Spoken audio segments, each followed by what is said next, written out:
David Shing. I'm AOL's digital prophet. I've spent 80% of my time scouring the digital landscape for trends. 20% of the time I'm jamming on AOL.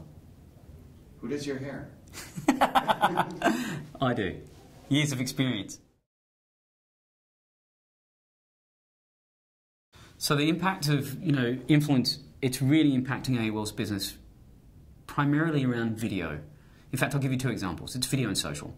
So about a year ago, we acquired the Huffington Post, and that's a crazy social engine for two reasons. One, the people who comment in there, they're high commenters.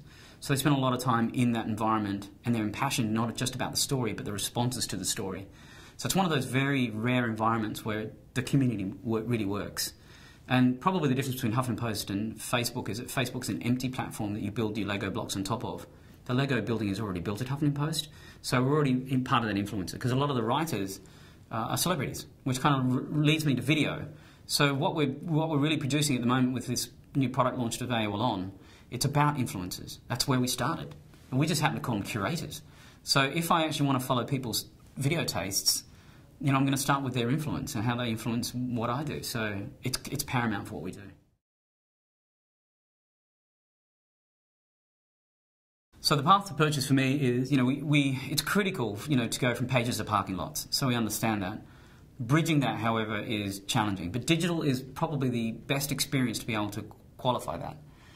Let me give you an example. So instead of going broad-based in terms of a campaign, you could really focus in on compressing the path and actually allowing people to get a direct path to the purchase.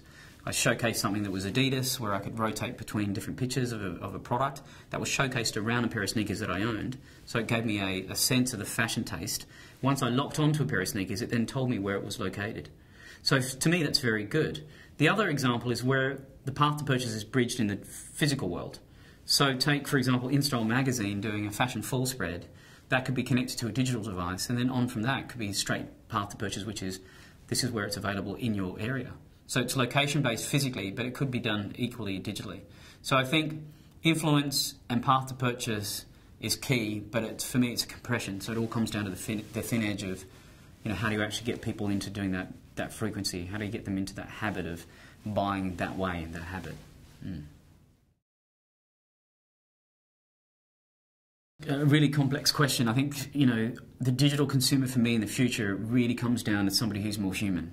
So something that I didn't harp on, but let me just express that really quickly. Let me use this from a data point of one, me.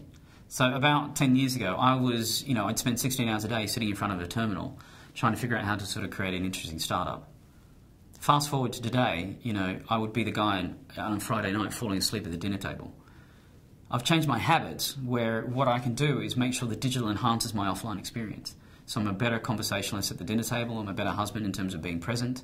So I use my time more effectively, and digital isn't the only place to be it. So I think we're going to go back to being more human. So if the web can be used to make people more human, then I think that's a great success, and I think that's what's going to happen in the future.